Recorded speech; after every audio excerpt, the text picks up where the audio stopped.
ગુજરાત પોલીસના state monitoring cell દ્વારા ગેરકાયદેસર ભારતીય બનાવટના વિદેશી દારૂ હેરાફેરી અને વિતરણના નેટવર્કને તોડતા એક મોટા કૌભાંડ સામે કાર્યવાહી કરવામાં આવી છે.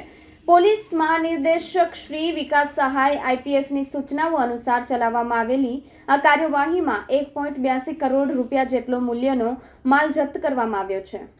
ગુજરાત પોલીસના સ્ટેટ મોનિટરિંગ સેલ દ્વારા ગેરકાયદેસર ભારતીય બનાવટના વિદેશી દારૂની હેરાફેરી અને વિતરણના નેટવર્કને તોડતા એક મોટા કૌભાંડ સામે કાર્યવાહી કરવામાં આવી છે.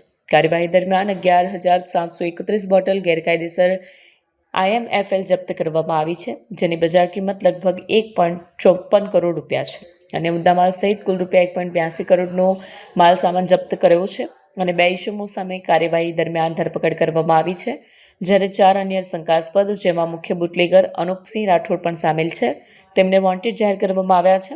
આરોપીઓ વિરુદ્ધ મુન્દ્રા પોલીસ સ્ટેશન ખાતે ગુજરાત પ્રોહિબિશન એક્ટ, ભારતીય ન્યાય સંહિતા અને અન્ય કાયદાઓ હેઠળ ગુનો દાખલ કરવામાં આવ્યો છે. સ્ટેટ મોનિટરિંગ સેલને મળેલી ચોક્કસ માહિતીના આધારે પોલીસ ટીમે મુન્દ્રા સ્થિત નિર્માણ સંકુલ પાસેથી RJ04GB1918 નંબરનું એક ટ્રેલર વાહન રોક્યું. વાહનની તપાસ કરતા તેમાં મોટા જથ્થામાં ગેરકાયદેસર IMFLની બોટલો જડી આવી હતી.